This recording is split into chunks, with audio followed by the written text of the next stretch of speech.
Hey, you guys. Guess what? We're here. We're ready to rock. We're ready to roll. We are open. As you can tell by today's title, it's the uncle is crashing out, y'all. Um, it's a story. So, okay, let's go back because remember, I like to keep my promise of non-sequential, stuff. So we are not in sequence as always. We're out of sequence.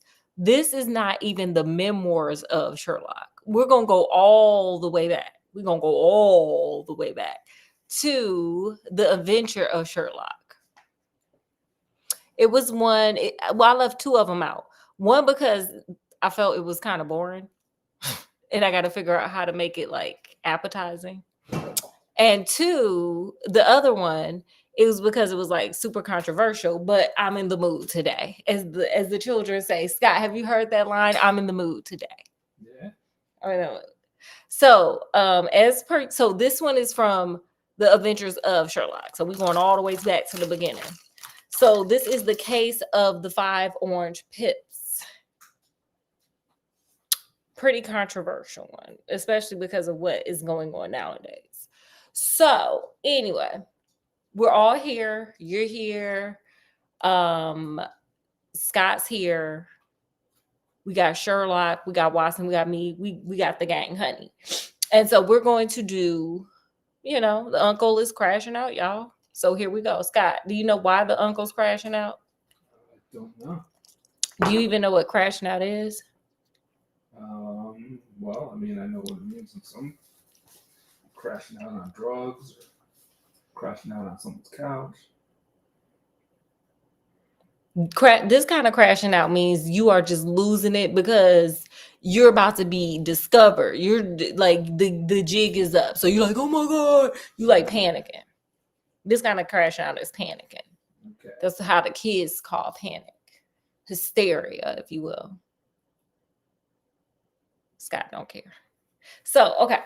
So let's get started. So we start off with Watson talking about it. There is gale force winds. Shout out to Bob's Burger and Gale. Okay, there are heavy winds in the gales.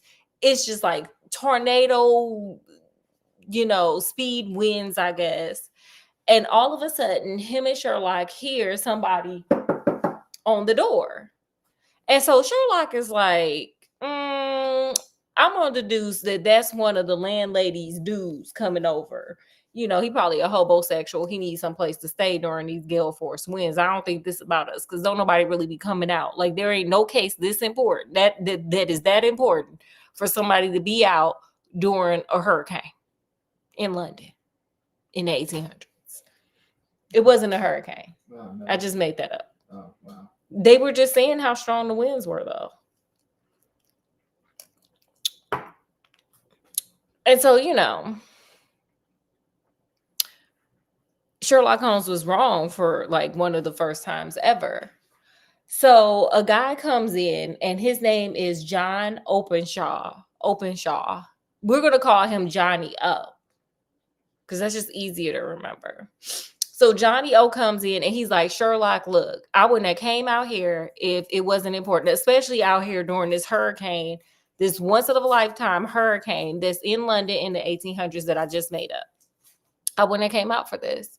But my life is so crazy right now that I don't even know what's going on. And I need you to like read the tea leaves for me and tell me like, where the hell is my life headed? Am I even going to see tomorrow?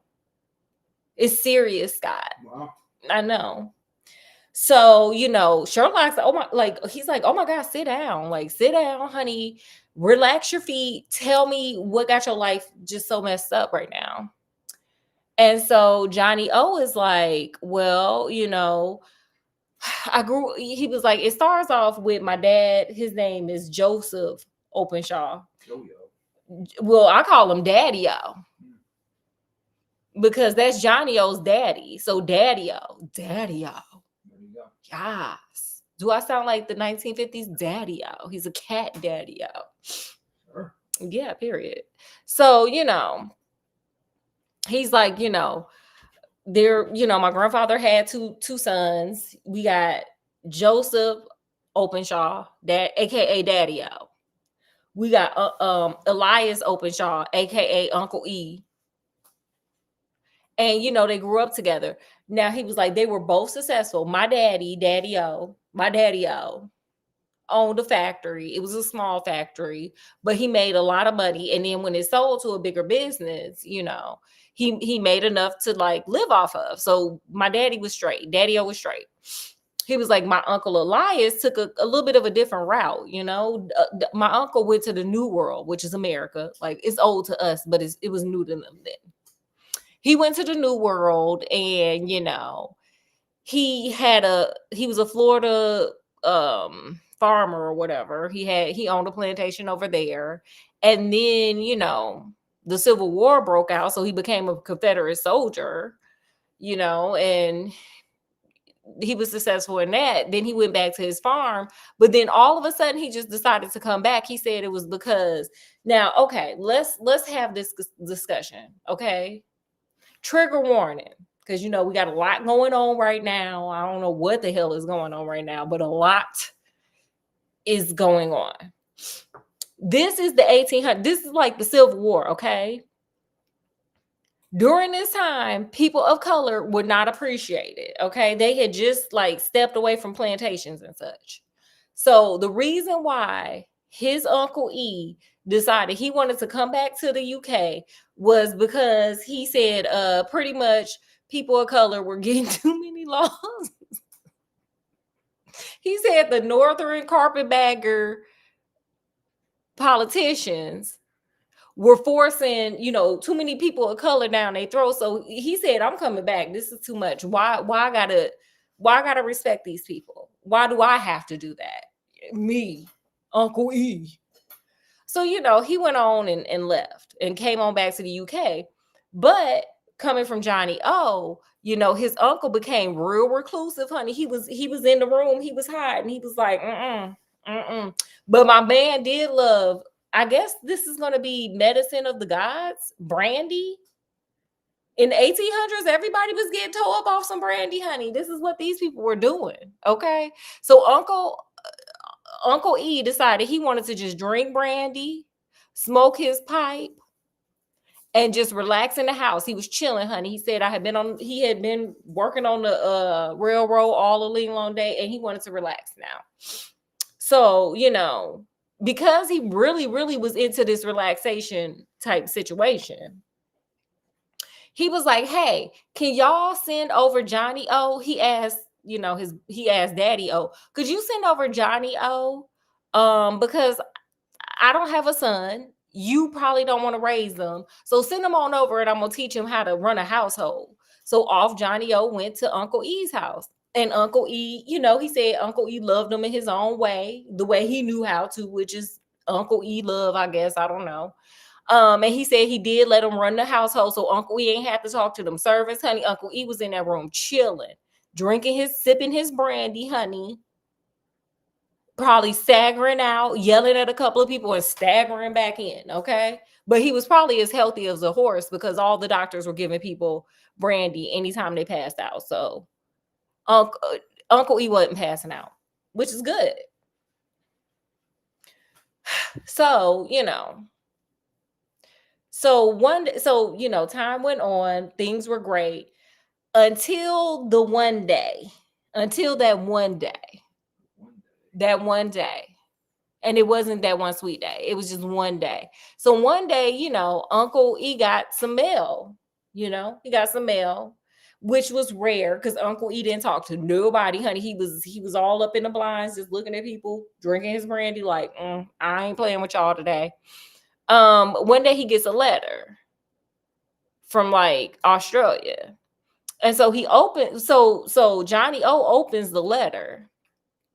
And in the letter is 5 orange seeds. They call them pips. 5 orange seeds.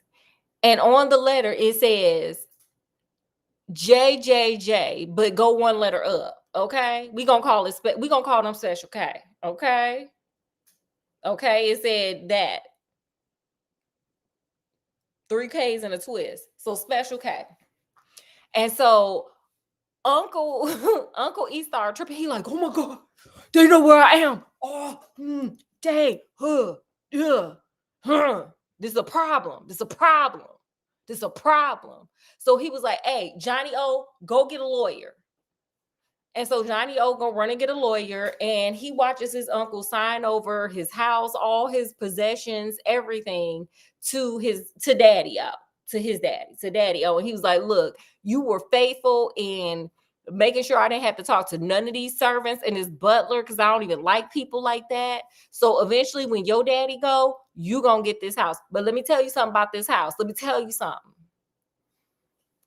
If you don't want this inheritance from me, give it to your worst enemy, because it come with a curse. Now, I don't know who.